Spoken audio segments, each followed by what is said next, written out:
الحمد ونصلی رسول الکریم اعوذ باللہ من الشیطان الرجیم بسم اللہ الرحمن الرحیم۔ ہر اتوار کی طرح ہم اس اتوار کو بھی قصص الانبیاء کا جو بیان ہم جاری رکھے ہوئے ہیں، انشاءاللہ ہم ابھی کچھ ہی دیر میں قصص الانبیاء کا بیان شروع کریں گے۔ یہ قصص الانبیاء کا بیان عوام کے سامنے لانے کا مقصد یہ ہے کہ اللہ تعالیٰ نے 1,24,000 پیغمبروں کو مبعوث فرمایا اسلام کے لیے، ایک وحدانیت، ایک اللہ کو ماننے کے لیے، اللہ کی عبادت کرنے کے لیے اللہ تعالیٰ نے 1,24,000 پیغمبروں کو بھیجا، اپنی پہچان کرانے کے لیے۔ ایک مقصد تھا اللہ کا، جس میں سے 1,24,000 پیغمبروں میں سے قریب 30-40 پیغمبروں کے نام ہم یاد رکھے ہوئے ہیں اور ان کے واقعات ہم سنتے رہتے ہیں، جو سخت ترین آزمائشوں میں گزرے۔ ہم جتنے بھی پیغمبروں کے واقعات سناتے ہیں، یہ پیغمبر سخت ترین آزمائش سے گزرے۔ حضور پاک صلی اللہ علیہ وسلم آخری نبی تھے، آخری رسول تھے کیا اب ہیں اور قیامت تک رہیں گے ہم۔ تو نبوت کا سلسلہ ختم ہوا، وہاں سے ولایت کا شروع ہوا۔ سرکار دو عالم صلی اللہ علیہ وسلم کے بعد نبوت ختم ہوئی۔ حضور پاک صلی اللہ علیہ وسلم کی نبوت کے بعد، رسالت کے بعد ولایت شروع ہوئی، جو جاری رہیں گی قیامت تک۔ تو ہمارا مقصد ان واقعات کا سنانے کا یہ ہے کہ وہ لوگ جو آزمائش سے گزرے، آنے والے وقتوں میں قیامت تک نیک مسلمان، نیک مومن، نیک اللہ والے ولیوں کو اللہ تعالیٰ آزمائش میں رکھیں گا۔ ہر طرح کی آزمائش رہیں گی، ایسا نہیں کہ چھوٹی موٹی آزمائش نہیں، بڑی بڑی آزمائشیں رہیں گی۔ جس طرح نبیوں کو آزمائشیں آئیں، اسی طرح رہیں گے آزمائش۔ تو بہت سے لوگ گھبرا جاتے، پریشان ہو جاتے، یہ کیا ہو رہا میرے ساتھ؟ تو اللہ کی طرف سے ہی رہتی ہے ہر وہ مصیبت، پریشانی، اللہ بلا، بیماری، تو اس کو قبول کرنا ہے ہمارے۔ جس طرح نبی، جیسے کہ یعقوب علیہ السلام کا واقعہ ہے، وہ تو سب کو معلوم ہے، کتنا بیمار ہے، کتنا صبر کرے۔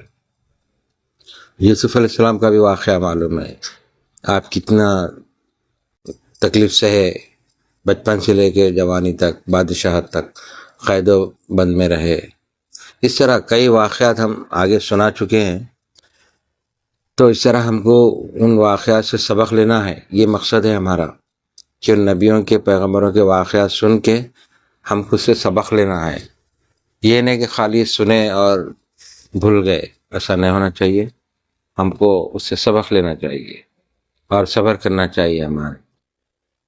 تو آج ہم واقعہ سنائیں گے، قصہ ہے اصحاب کہف کا، اور آج ہم جو بیان کر رہے ہیں 23 نومبر 2025 مطابق 1 جمادی الثانی 1447 ہجری بروز اتوار۔ بسم اللہ الرحمن الرحیم۔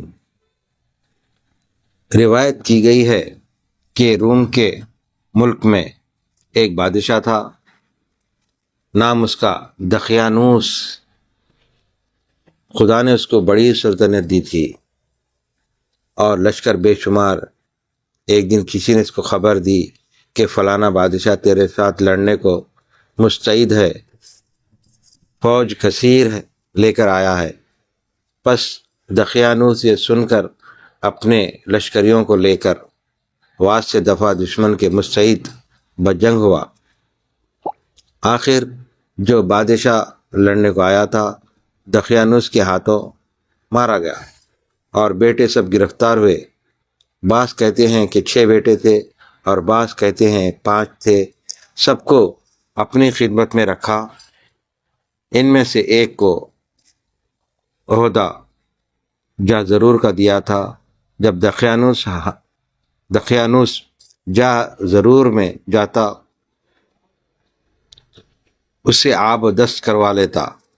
سبب اس کا یہ تھا کہ وہ ایسا جوان فربا موٹا تھا کہ ہاتھ اس کا اپنی مخد پر نہیں پہنچتا تھا، بڑا عظیم البطن تھا، اور کہتے ہیں کہ وہ ملعون دعویٰ خدائی کا کرتا تھا۔ پس اللہ تعالیٰ نے ان شہزادوں کو خطاب اصحاب کہف کا دیا، جیسا کہ اللہ تعالیٰ فرماتا ہے، حکایت ہے، حسبتا اس کا ترجمہ ہے، کیا تو خیال رکھتا ہے کہ غار اور کھو والے ہماری قدرتوں میں اچنبا تھے؟ جب جا بیٹھے وہ جوان اس کھو میں، مطلب ہے غار میں، وہ جوان اس کھو میں پھر بولے، اے رب دے ہم کو اپنے پاس سے مہر اور بنا ہمارے کام کا بناؤ۔ یہی شہزادے مذکور سب کچھ تدبیر اور ہیلا کرنے لگے کہ کیونکہ اس ظالم بدبخت کے ہاتھ سے ہم خلاصی پائیں اور خدا کی عبادت کریں۔ ایک روز دقیانوس جا ضرور کو گیا تھا، اس غلام کو جو خادم جا ضرور کا تھا نہ پایا کہ مخد اس کی دھلا دے۔ تب اس ملعون نے خفا ہو کر حکم کیا اس کو اور اس کے بھائیوں کو 100 درے مارنے کا، اور تاکید کر دی کہ خبردار آئندہ ایسا نہ ہونے پائے، اپنے اپنے کام پر سب حاضر رہنا، غافل نہ ہونا۔ آخر وہ شہزادہ کہ جس کا عہدہ جا ضرور کا تھا، یعنی ایک عہدہ تھا جو بڑا عہدہ تھا، جس کا عہدہ جا ضرور کا تھا، جب رات ہوئی سب بھائیوں کو لے کر بیٹھا، وہ سب اکٹھے ہو کر صلاح و مشورہ کرنے لگے کہ ملعون ہم کو ستاتا ہے اور دعویٰ خدائی کا کرتا ہے اور سب سے سجدے کرواتا ہے۔ اب ہم پر واجب ہے کہ اس کی خدمت سے باز رہیں اور یہاں سے کہیں نکل جائیں، اپنے خالق ارض و سما کی عبادت کریں جو آخرت میں کچھ بھلا ہو۔ بھائی بولے، یہ اچھی بات ہے جو تم کہتے ہو، کسی صورت سے یہاں سے نکلنا چاہیے۔ تب وہ بولے، ایک تدبیر ہے، جب وہ ملعون میدان میں چوگان کھیلنے کو جائے گا، البتہ ہم کو بھی لے جائے گا۔ جب ہم کو کھیلنے کو کہے گا تب ایسی چستی و چالاکی سے چوگان کھیلا چاہیے کہ خوش ہو جائے اور تعریف کرے۔ جب شام عنقریب ہوگی تب میں چوگان میدان سے باہر پھینکوں گا، تم سب ہمارے پیچھے بہانہ چوگان میدان سے باہر نکل جالو۔ تو اس زمانے کا کھیل ہے یہ، جس طرح آج فٹ بال کھیلتے یا گلی ڈنڈا کھیلتے یا فٹ بال کھیلتے، تو اس زمانے کا کھیل ہے چوگان۔ تب سب مل کے ایک جگہ میں جا کے گھوڑے پر سے اتر کر میلا کپڑا بدل کر پاؤں چلے جائیں گے اور ہم کو کوئی نہیں پہچانے گا۔ جب بھائیوں نے یہ صلاح ٹھہرائی اور دوسرے روز دقیانوس کے پاس سب آ کے حاضر ہوئے اور اپنے اپنے عہدے پر چا کھڑے ہوئے۔ وہ ملعون تخت پر بیٹھے دعویٰ خدائی کا کرتا تھا، لعنت اللہ علیہ۔ اتفاقاً اسی وقت ایک بلی بالا خانے پر سے اس کے پاس اچانک آ گری، اس سے وہ ملعون چونکا اور ڈرا۔ تب وہ لوگ آپس میں کہنے لگے، اگر یہ ملعون خدا ہوتا تو بلی سے کائے کو ڈرتا؟ معلوم ہوا یہ مردود جھوٹا ہے، دعویٰ اس کا باطل ہے۔ اس گھڑی ایک شیطان بصورت انسان اس کے آگے آ کے کہنے لگا، اے ملعون، اگر تجھ کو دعویٰ خدائی کا ہے تو ادنا ترین ایک ذی روح جانور مکھی ہے، اس کو تو پیدا کر، تب ہم جانیں گے تیرا دعویٰ حق ہے۔ اس مردود نے ایک بہانہ لے کر کہا کہ ایسے بد جانور کو ہم نہیں پیدا کرتے۔ یہ سمجھ رہے ہیں اس کا مطلب؟ اس زمانے میں حضور پاک صلی اللہ علیہ وسلم کے دور سے پہلے جتنے بھی بادشاہ آئے تھے وہ سب ایسی دعویٰ کرتے تھے، خدائی کا دعویٰ کرتے تھے، تو ان کے پاس پیسہ، شہرت، طاقت سب کچھ تھی، تو ایک رواج ہو گیا تھا کہ میں خدا ہوں، وہ لوگ تمام لوگوں سے سجدہ کرواتے تھے خدا۔ تو فرعون کا بھی جو ہے لقب وہی ہے، تو ان کے بارے میں آیتیں اتری تھے قرآن میں، ایک مکھی کو بھی پیدا نہیں کر سکتے۔ تو آیتوں کا مطلب غلط طریقے سے لوگ لے لیتے دوسرے انداز میں۔ تو وہ پچھلی قوم جو سرکار دو عالم صلی اللہ علیہ وسلم سے پہلے جو گزری قوم، ان کے اوپر ہے وہ آیتیں. تو ہم آگے بڑھیں گے. ایک مکھی ہے، اس کو تو پیدا کر، تب ہم جانیں گے تیرا دعویٰ حق ہے. اس مردود نے ایک بہانہ کر کے کہا کہ ایسے بد جانور کو ہم نہیں پیدا کرتے. دیکھو یعنی بہانہ کر رہا کہ میں نہیں کر سکتا، یعنی بد جانور بول رہا اس کو، جبکہ ایک چھوٹی سی مکھی ہے. تو مطلب ہے پیدا ہی نہیں کر سکتا. تو کیا جواب دیں گا؟ تو اس طرح ٹال رہا. شیطان بولا خدا نے جو اس کو پیدا کیا البتہ کچھ حکمت ہوگی. وہ ملعون بولا اس میں کیا حکمت ہے؟ شیطان بولا جب تو جا ضرور میں جا بیٹھتا ہے، وہ مکھی تیری کون میں بیٹھ کے ہاتھ پاؤں اپنے نجاست میں آلودہ کر کے تیری داڑھی پر جا بیٹھتی ہے، یہ بھی کار حکمت ہے. یہ کہہ کر غائب ہوا. تب وہ ملعون شرمندہ ہوا. پس دوسرے دن دقیانوس چوگان کھیلنے کو میدان میں گیا. ارے مطلب یہ ہے کہ خدا کی قدرت یہ ہے. ملعون یہ بھی بتا رہا ہے کہ اللہ کی قدرت یہ ہے کہ مکھی گندگی پر بیٹھ کے پھر اڑ کے آگے اس کے پر کہیں بھی بیٹھ سکتی، تو ناپاک ہو سکتا. تو یہ بتا رہا. دوسرے دن دقیانوس چوگان کھیلنے کو میدان میں گیا اور شہزادوں کو بھی ساتھ لیا. پس میدان میں جا کے ایسا کھیل کھیلنے لگے کہ دقیانوس بہت محظوظ ہوا اور بولا کہ فجر کو تم سب کو خلعت دے کر خوش کروں گا. فجر کا مطلب ہے صبح کا وقت. جب شام ہوئی، دن آخر ہوا، شہزادے بحسب اس کے جو مشورہ کیا تھا اسی موافق آخر چوگان میدان میں سے پھینکنے لگے. اسی طرح آہستہ آہستہ کھیلتے ہوئے دور تک نکل گئے. دقیانوس انہوں کو کھیلتے چھوڑ کر شام کے وقت گھر کی طرف چلا گیا اور شہزادے سب فرصت کمال پا کے خدا کو یاد کر کے وہاں سے نکل پڑے. میدان کی طرف گھوڑا اٹھا کے رات ہی رات چلے گئے. جب صبح ہوئی گھوڑوں کو چھوڑ کر کسی شہر کے کنارے جا پہنچے. وہاں چند آدمی پاسبان بکری کے تھے. ان سے ملاقات ہوئی. وہ بولے اے عزیز تم کہاں جاتے ہو؟ انہوں نے کہا کہ خالق ارض و سما کی طلب کو جاتے ہیں.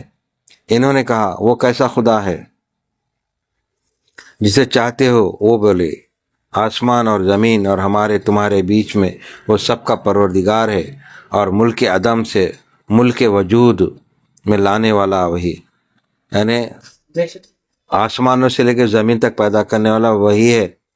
اب جب پہلے زمین نہیں تھی، آسمان نہیں تھا، تو وہ خود جو پیدا کیا ہے اس کو بولے ملک وجود. جو اب ہم وجود میں ہیں، وجود میں لا. پہلے کیا تھا؟ اللہ ہو میں تھا، تو تمام چیزیں ہو میں تھی، پوری کائنات. تو اللہ چاہ کے کچھ بننا چاہیے، حکم سے کن فیکون سے دنیا بنی، وہ لمبا واقعہ ہے. تو ملک وجود میں لانے والا وہی ہے. یعنی تمام جتنے سیارے، ستارے، جو چاند، تارے اور دیگر جو کائنات میں مخلوق ہے، یہ سب وجود میں آ گئے، اس کے حکم سے آ گئے. وہی ہے. پس ان سب باتوں سے وہ لوگ خوش ہوئے اور بولے کہ یہ سچ کہتے ہیں. تب وہ پاسبانی چھوڑ کے شہزادوں کے ساتھ مل گئے، صحبت ان کی اختیار کی، اور ایک کتا ان کے ساتھ تھا، وہ بھی ہمراہ ہو لیا. وہ بولے کتے کو ہنکار دو تو بہتر ہے، وہ گرنا ہمارے ساتھ رہے گا تو بھونکے گا. اس کی آواز سن کے لوگ آ کے ہم کو پکڑیں گے. تب پاسبانوں نے کتے کو مارا پیٹا، یہاں تک کہ اس کے ہاتھ پاؤں توڑ ڈالے اور سارا بدن زخمی کیا، تو بھی اس نے پیچھا نہ چھوڑا. آخر ان کے ساتھ رہ گیا اور اللہ نے اس کو زبان دی. تب اس نے کہا اے یارو مجھے مت مارو، تم جس کے بندے ہو میں بھی اس کا تابع دار ہوں. یعنی کتا ہو رہا ہے کیونکہ اللہ کی مخلوق میں ہے وہ. تم جس کی یاد کو جاتے ہو میں بھی اسی کو چاہتا ہوں، مجھ کو بھی تم اپنے ہمراہ لے چلو. پس کتے سے باتیں سن کے اصحاب کہف کو ترس آیا اور پیار کر کے کتے کو ساتھ لے چلے کاندھے پر. تمام رات چلتے چلتے جب روز روشن ہوا، سب جا کے پہاڑ کے اندر کھو میں جا گھسے. یعنی غار کی طرح جو اکثر ہم اب دیکھ رہے ہیں آج کل ویڈیو پہ، اصحاب کہف کا جو غار ہے، دیکھو غار زمین کے نیچے ہے، تو اس کو کھو بیان کر رہے ہیں. اندر کھو میں جا گھسے اور بولے کہ یہاں ذرا دم لینا چاہیے کہ ماندگی راہ کی دفع ہو، یعنی تھکاوٹ جو چلتے ہوئے آئے تھکاوٹ دور ہو۔ آخر وہاں دم لیا، پس سو گئے، جیسا کہ آیت ہے غذا اول فتیتہ، اس کا ترجمہ ہے جب جا بیٹھے وہ جوان اس کھو میں، پھر بولا اے رب دے ہم کو اپنے پاس سے مہر اور بنا ہمارے کام کا بناؤ، پس پردہ ہمارا ہم نے اوپر کانوں ان کے، یعنی سلا دیا ہم نے ان کو بیج غار کے کئی برس، یعنی اللہ تعالیٰ ان کو ایسا سلا دیا کئی برس، غار کے کئی برس گنتی کے، پھر اٹھایا ہم نے ان کو کہ معلوم کریں دو فرقوں نے کس نے یاد رکھی جتنی مدت رہے تھے۔ القصہ دقیانوس نے، ہاں دقیانوس پہ ایک بات یاد آ رہی، پرانے زمانے میں یا ابھی تک حال میں اکثر لوگ مثال دیتے تھے، اگر کوئی بات غلط کرے یا کم علمی کی بات کرے تو یہ کیا دقیانوسی خیالات ہے بولتے تھے لوگ، تو دقیانوسی جو خیالات بولتے یہ اسی کا نام ہے، یہ جو بادشاہ تھا وہ بادشاہ کا نام مشہور ہو گیا، مطلب ہے انہیں بیوقوفی کی باتیں کرتا تھا نا، تو اس کو مثال بناتی رہتی دنیا تک۔ تو دقیانوسی کوئی اردو لفظ نہیں ہے، یہ وہاں کی زبان کا نام ہے۔ تو بہرحال القصہ دقیانوس نے اس کھیل کے میدان میں شہزادوں کو ناپا کے بہت تعسف کیا اور چند سواروں کو ان کے پیچھے دوڑایا، تفحص و تجسس کرتے ہوئے اسی کھو کے پاس جا پہنچے۔ خدا کے فضل سے یعنی لوگوں بھیجا جا کے ڈھونڈو کہاں ہیں وہ لوگ، اسی کھو کے پاس جا پہنچے۔ خدا کے فضل سے اس غار کا منہ چونٹی کے سوراخ سب بن گیا، یعنی بالکل چھوٹا ہو گیا، جیسے وہ لوگ اندر جا کے سو گئے اللہ تعالیٰ اپنی قدرت سے سوراخ کو بند کر دیا، اور ان سب کا نام و نشان نہ پایا، یعنی لوگ ڈھونڈ ڈھونڈ کے واپس چلے گئے۔ پھر آئے اور بعض ہی روایت میں یوں آیا ہے کہ اس کھو کے کنارے پر انہوں کو مردہ پایا تھا اور اسی کھو میں ڈال کے چلے آئے تھے، اور اسی دن سے لقب انہوں کا اصحاب کہف ہوا۔ اور بعضوں نے یوں روایت کی ہے کہ بادشاہ کے باورچی کے بیٹے تھے، اور بعض ان میں نان بائی کے بیٹے تھے۔ بادشاہ دقیانوس نے ایک کو جادو سیکھنے کو ایک جادوگر کے پاس بھیجا تھا۔ ایک دن اس لڑکے سے اثناء راہ میں ایک راہب سے ملاقات ہوئی۔ راہب نے اس لڑکے سے پوچھا تم کہاں جاتے ہو؟ وہ بولا میں جادو سیکھنے کو جاتا ہوں۔ راہب بولتے وہ جو انگریزوں کی جو عیسیٰ علیہ السلام کو جو مانتے ان لوگوں کو راہب بولتے، جیسا کہ پنڈت تیلگو ہندوؤں میں پنڈت رہتے، مسلمانوں میں مولوی رہتے، تو ان کے پاس کرسچنوں کے پاس راہب بولا جادو تو کفر ہے تو مسلمان کیوں نہیں ہوتا؟ تب خدا کے فضل سے اس وقت وہ ایمان لایا، مسلمان ہوا۔ دقیانوس اس بات کو سن کے خفا ہوا اور اس لڑکے کو دار پر کھینچنے کا حکم کیا، دار پر سولی پہ۔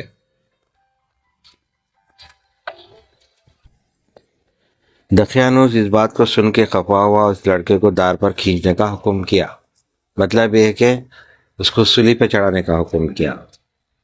کہتے ہیں کہ اس کو 5 دفعہ سولی پر چڑھایا، بولو چڑھایا تو بھی وہ نہ مرا۔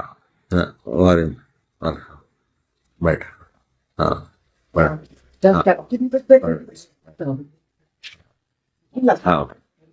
تو کہتے ہیں اس کو 5 دفعہ سولی پر چڑھا تو بھی وہ نہ مرا، اللہ کے فضل سے سلامت رہا، اور کہا آمنت برب العالمین۔ آخر اس کو دقیانوس نے قید شدید میں رکھا۔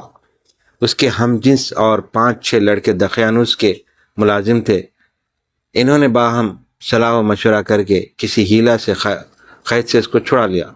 بعد اس کے وہ متفق ہو کر اس ظالم کے قبضے سے اس شہر سے خدا کی عبادت کو نکلے، ایک پہاڑ کی طرف گئے، ایک کھو میں جا رہے، مطلب ایک کھو غار جا رہے اور وہاں سو رہے۔ اس میں 309 برس گزر گئے۔ چنانچہ اللہ تعالیٰ فرماتا ہے ترجمہ، اور مدت گزری ان پر کھو میں 300 برس اور 9 اوپر، اور اصحاب کہف کے نام 309 سال گزرے، اور ان کی عدد میں بہت اختلاف ہے۔ یہ سب اہل روم تھے، اور ان کا غار بھی ارض روم میں ہے، اور بعض کہتے ہیں حضرت عیسیٰ کے دین میں تھے، اور قاموس میں لکھا ہے، ابن خطیبہ نے روایت کی ہے، وہ اصحاب کہف حضرت مسیح کے زمانے کے قبل تھے، اور بعض کہتے ہیں کہ اصحاب کہف کا دین و مذہب اللہ کو معلوم ہے، فقط توحید پر قائم تھے، اور کسی نبی کی شریعت پکڑنے نہیں پائے، مگر جس نے ان کی خبر پائی متخذ ہوئے، اور پاس ان کے مکان زیارت گاہ بنا دیا۔ نصارہ تھے، نام انہوں کے یہ ہیں، مکسلمینا، واللخا، والیکسر، مرکوکش، نوانش، سانوش، بتیونش، کشفوتت۔ یہ اس زمانے کے نام ہے، یا سریانی ہے یہ نام، یا اور کوئی زبان کے۔ اس وقت تو سریانی زبان چلتی تھی، عربی نہیں تھی، جو کیونکہ اصحاب کہف کا جو واقعہ جب کے نام ہے یہ۔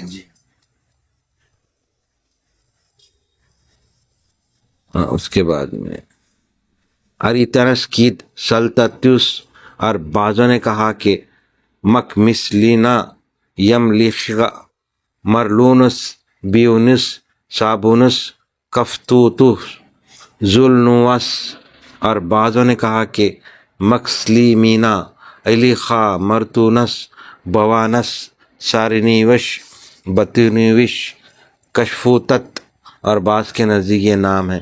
آج تک ہم یہ نام ہم کبھی نہیں سنے تھے، یہ اس زمانے کے اس زبان کے نام ہیں۔ بعض کے نزدیک یہ نام ہے، مکسلمینا، نملیخا، مرتونس، بیونس، ساریونس، ذوالنواس، کشفیتوت، یونس، اور 8واں ان کا کتا کے نام اس کا ختمیر تھا، کتے کا، ہاں ختمیر۔ قاموس میں یہی لکھا ہے، لیکن شمار انہوں کا سوائے خدا کے کسی کو معلوم نہیں کہ کتنے آدمی تھے، اور ان کی عدد کا بہت اختلاف ہے، بمصداق اس آیت کے قول تعالیٰ۔ ایک آیت کا ہم ترجمہ سنیں، البتہ کہیں گے کہ وہ 3 ہیں، چوتھا ان کا کتا ہے، اور یہ بھی کہیں گے کہ وہ 5 ہیں، چھٹا ان کا کتا ہے، بن دیکھے نشانی کے پتھر چلانا، اور یہ بھی کہیں گے وہ 7 ہیں، 8واں ان کا کتا ہے۔ تو کہہ دو پروردگار میرا خوب جانتا ہے کتنے آدمی ان کے ہیں، تو خبر ان کی نہیں رکھتے، مگر تھوڑے لوگ جب 309 برس کے بعد نیند سے جاگ اٹھے، اصحاب کہف آپس میں پوچھنے لگے، 309 سال ایک ساتھ سوتے رہے، جب ایک دوسرے سے اٹھنے بعد پوچھنے لگے ایک دوسرے، چنانچہ حق تعالیٰ فرماتا ہے آیت کا ترجمہ، اور اسی طرح ان کو جگا دیا ہم نے کہ آپس میں لگے پوچھنے، ایک بولا ان میں کتنی دیر ٹھہرے، یعنی غار میں جا کے ہم جب لیٹے تھے تو نیند لگی تھی، تو ایک دوسرے پوچھ رہے ہیں کہ ہم کتنی دیر ٹھہرے، تم بولے ہم ٹھہرے 1 دن، یعنی ان کو ایسا دکھ رہا کہ 1 دن، ہم ٹھہرے 1 دن یا 2 دن سے کم، بولے تمہارا رب بہتر جاننے والا، جتنی دیر رہے ہو آپ بھیجو اپنے میں سے ایک کو روپیہ لے کر، یعنی اب نیند میں سے اٹھنے کے بعد آپ پیسے دے کے بازار کو بھیج رہے ہیں، ایک کو روپیہ لے کر اپنا اس شہر کو، پس دیکھے کون سا ستھرا کھانا لاوے، تم کو اس میں سے کھانا اور نرمی سے جاوے، اور جتنا دے تمہارے خبر کسی کو، جب اصحاب کہف 309 برس کے بعد ایک بارگی جاگے تو بھوک ان پر غالب ہوئی، جیسے کہ آدمی ایک رات میں سو کے اٹھا تو صبح جیسا بھوک لگتی، تو اسی طرح ان پر غالب ہوئی۔ ان میں سے ایک یملیخا، یعنی اس زمانے ان کے نام ہے، یملیخا کو شہر میں روٹی لانے کو نان بائی کی دکان میں بھیجا، اور وہ دینار ضرب دقیانوس کا تھا. دقیانوس جو بادشاہ تھا اس زمانے کا وہ دینار تھا.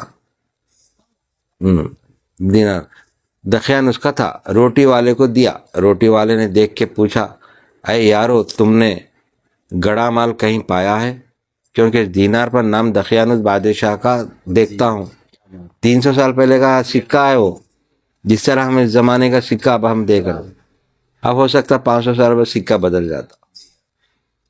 تو اس کا زمانہ تو قرنوں پہلے گزرا ہے، یعنی سالوں پہلے گزرا ہے. وہ مر گیا.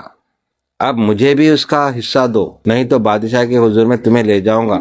وہ یعنی دکان والے اس کو ڈرا ہے، لے جاؤں گا. وہ دیکھتے ہی تم سے سب روپیہ چھین لے گا. آخر یملخا نے اپنا سارا قصہ اس سے بیان کیا. اس میں بہت آدمی دونوں کی خیل و خال سے آ کے مجتمع ہوئے، یعنی دونوں کی بحث سے اور بھی لوگ جمع ہو گئے، مجتمع ہوئے، اور اس کی خبر بادشاہ تک پہنچی. بادشاہ عادل تھا، یعنی 300 برس کے بعد جو بادشاہ تھا دوسرا تھا. جب تھا 300 پہلے تو انہیں دقیانوس تھا. تو جب خبر بادشاہ پہنچی تو بادشاہ عادل تھا. یملخا کو حضور میں بلا کے ساری حقیقت اس سے پوچھی. تب یملخا نے بادشاہ سے کہا کہ ہم کئی آدمی ہیں، بادشاہ دقیانوس کے ظلم سے بھاگ کر فلانے پہاڑ کی کھو میں جا رہے ہیں، یعنی فلاں پہاڑ کے غار میں ہم جا کے رہے، اور بعد مدت کے جب نیند سے جاگے اٹھے، مارے بھوک کے برداشت نہ کر سکے، تب سب کو وہاں بٹھا کے میں روٹی کے لیے شہر میں آیا. بادشاہ سن کے متعجب ہوا اور علماء تواریخ دان کو بلا کے پوچھے تم جانتے ہو بادشاہ دقیانوس کون سے زمانے میں گزرا ہے؟ ان سب نے متفق الکلمہ، یعنی سب ایک ساتھ ہو کے الفاظ ادا کرے. عرض کی اے جہاں پناہ، جو باتیں یملخا نے حضور میں عرض کی ہیں سو سچ ہے. ہم نے تواریخ کی کتابوں میں دیکھا ہے کہ بادشاہ بڑا ظالم، نام اس کا دقیانوس تھا. سابق میں یعنی ان بھی میں خدا ہوں بولتا تھا. اس زمانے میں جتنے بھی بادشاہ ہے خدا، فرعون بھی، جتنے بھی فرعون ہے ایک کے بعد دیگر فرعون آتے گئے، وہ لوگ بھی خدا ہی ہوں بولتے تھے. نمرود بھی خدا ہوں بول کے جنت ہے. تو ایک رواج تھا ان لوگوں کو، پیسے کی یعنی جہالت زیادہ تھی. تو بہرحال وہ دقیانوس کا دور گزر چکا، سابق میں گزرا ہے. پس چونکہ یہ بادشاہ عادل اور منصف مزاج تھا، یہ حقیقت سن کے یملخا کے ساتھ اس کھو میں جانے کا عزم کیا. یعنی بادشاہ اپنے آدمیوں کو بھیجا کہ جاؤ غار میں دیکھو. پس باشوکت شاہی سوار ہو اس کے ساتھ اس غار کے پاس جا پہنچے. تب یملخا نے اس سے کہا کہ آپ اگر اس حشمت اور دبدبے کے ساتھ انہوں کے پاس جائیں گے تو اغلب ہے کہ آپ کو دیکھ کے ڈریں گے. یعنی آپ بادشاہ کے لباس میں جائیں گے تو ڈر جائیں گے، وہ ڈر جائیں گے اور چھپ جائیں گے، آپ سے کچھ بات چیت نہ کریں گے. مناسب ہے کہ آپ ذرا یہاں ٹھہر جائیں، انہوں کو خبر اور خاطر جمع کرو. یعنی پہلے آپ یہاں باہر ٹھہریے، ہم ذرا سمجھا لیتے، بلکہ وہ لوگ بول رہے ہیں خبر خاطر جمع کروں. بادشاہ دقیانوس دنیا سے مترد مردود ہوا. یعنی بادشاہ جو دقیانوس تھا اس زمانے میں اس کو لوگ پسند نہیں کرتے تھے تو مردود ہوا. اب مسلمان کیونکہ دبدبا تھا، ظلم کرتا تھا، اللہ کا میں خدا ہوں بولتا تھا، تو وہ اب دوسرے جو بادشاہ ہے اس کے بارے میں تحقیق کرتے نکل رہی بات. اب مسلمان بادشاہ ہے، چلو شہر میں جا کے جائیں. پس یملخا بادشاہ سے کہہ کر غار میں چلا گیا اور سب احوال یہاں کا جو گزرا تھا انہوں سے بیان کیا. وہ بولے ہم کو اب کھانے پینے کی کچھ حاجت نہیں اور ہم کو دنیا سے بھی کچھ غرض نہیں، ہم کو اپنے ہی خدا سے کام ہے. یہ کہہ کر بھی سو گئے. دیکھو کیسا برداشت، سو گئے. خبر ہے کہ اب تک جو بھی سوتے ہیں ایسا ہی حال قیامت تک رہے گا.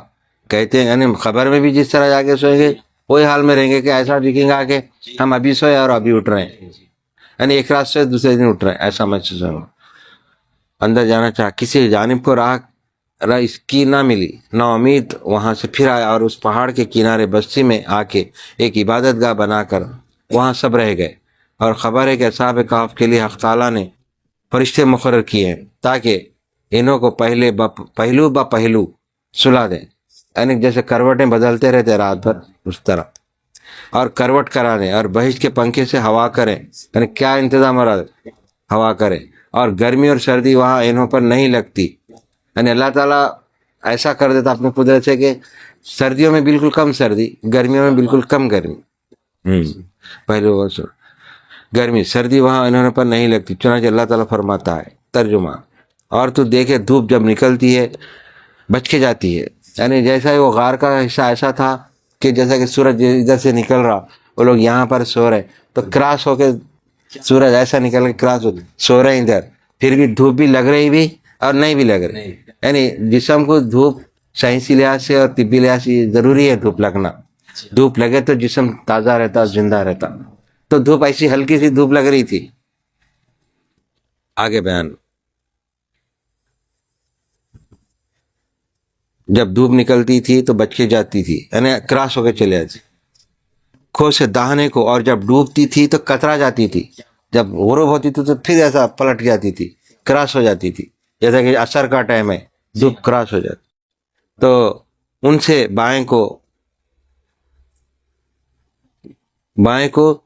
کوتا، یہ ان کا اثر گرمی اور سردی کا ان پر نہ لگے، یعنی ایسا کہ سردی بھی زیادہ نہ ہو گرمی زیادہ نہ لگے، اور وہ میدان میں ہیں، اس کی یہ قدر، اس کی یہ ہے قدرتوں سے اللہ تعالیٰ، اللہ راہ دے وہی آئے راہ پر، اور جس کو گمراہ کرے پھر نہ پاوے کوئی اس کا رفیق راہ پر لانے والا، یعنی اللہ تعالیٰ جس کو ہدایت دیتا ہے اس کو کوئی گمراہ نہیں کر سکتا، جس کو اللہ گمراہ کر دیا کوئی ہدایت نہیں دیتا۔ آج بھی ہم دیکھ رہے ہیں ایسے کئی لوگ ہیں جو ہدایت پا گئے، وہ کسی حال اللہ کی راہ میں ہی رہیں گے مرے دم تک، کوئی اس کو گمراہ کرنے کے واسطے چلو شراب کھانے کو جائے تو جائیں گے ہی نہیں، انہیں کسی حال نہیں جائیں گا، 10 کروڑ بھی دیں گے تو نہیں پیتا ہوں مت، آج جس کو بگڑنا ہے وہ خود بخود اپنے اسباب پیدا کر لیتا، تو یہ اللہ تعالیٰ کی قدرت ہے۔ آگے ہم بیان لیں، جس کو گمراہ کرے پھر نہ پائے کوئی اس کا رفیق راہ پر لانے والا، کہتے ہیں کہ سوتے ہیں ان کی آنکھیں کھلی ہیں، اسے کوئی جانے جاگتے ہیں، اور حق تعالیٰ نے اس مکان پر دہشت رکھی ہے تاکہ لوگ تماشا نہ پکڑے کہ وہ بے آرام نہ ہو، یعنی وہاں پر ایسا اللہ انتظام کر جائے کہ ان کو کوئی خلل نہ ہو، اور ان کے ساتھ ایک کتا لگ لیا اور وہ بھی زندہ رہے گا۔ مروی ہے کہ عیسیٰ کے قبل زمانے کے اصحاب کہف اس کھو میں گھسے ہیں، اور بعض کہتے ہیں کہ حضرت عیسیٰ کے ایام میں گھسے اور انجیل پر ایمان لائے تھے، لیکن اکثر کا قول یہ ہے کہ دین اور مذہب انہوں کا بجز خدا کسی کو معلوم نہیں، یہاں تک کہ ان کا قصہ تھا، اللہ عالم، یعنی وہ کوشے دین پہ تھے یہ نہیں معلوم، مگر یہ واقعہ اللہ تعالیٰ گزارا، یعنی اپنی قدرت دکھا کہ 310 سال تک ہم زندہ رکھ سکتے، کیا قیامت تک بھی رکھ سکتے، مگر اس زمانے میں اس دنیا میں اللہ تعالیٰ بتا دیا۔ آگے ہم دعا کر، یہ قصہ واقعہ ختم ہو گیا اصحاب کہف کا، انشاءاللہ ہم آئندہ اتوار کو کسی اور نبی کا واقعہ سنائیں گے، اور اس محفل کے ختم پہ دعا کرتے ہیں، اے پاک پروردگار ہمارے تمام خطاؤں کو، غلطیوں کو معاف فرما، درگزر فرما، ہمارے کوتاہیوں کو معاف فرما، غلطیوں کو معاف فرما، اور سیدھے راستے پر چلا، جس پر تیرا انعام ہو مالک ان کے راستے پر چلا، اور ان کے راستے پر ہرگز مت چلا جس پر تیرا غضب ہوا۔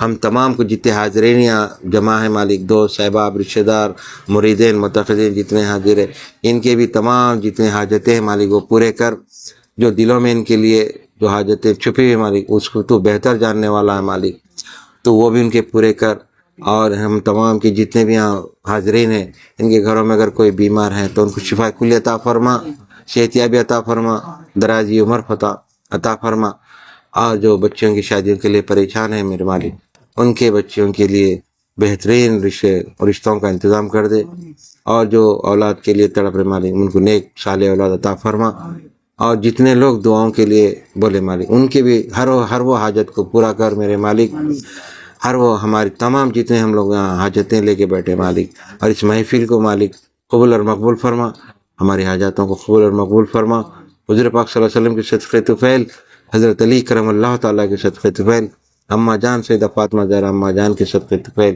حسنین کریمین کے صدقے طفیل، اور سے پاک سرکار کے صدقے طفیل، معشوق اللہ سرکار کے صدقے، دیگر تمام دنیا بھر کے اولیاء کرام کے صدقے طفیل ہماری تمام دعاؤں کو قبول اور مقبول فرما، ہمارے جائز تمام حاجات کو پورے کر میرے مالک، اور اس محفل کو قبول اور مقبول فرما، ہمارے کوتاہیوں کو معاف فرما، اگر ہم سے کوئی بولنے میں چوک ہو گئی یا لغزش ہو گئی تو اس کو معاف فرما، اس محفل کو قبول اور مقبول فرما، بفضل سبحانک رب العزت عما یصفون والسلام علی المرسلین والحمد للہ رب العالمین۔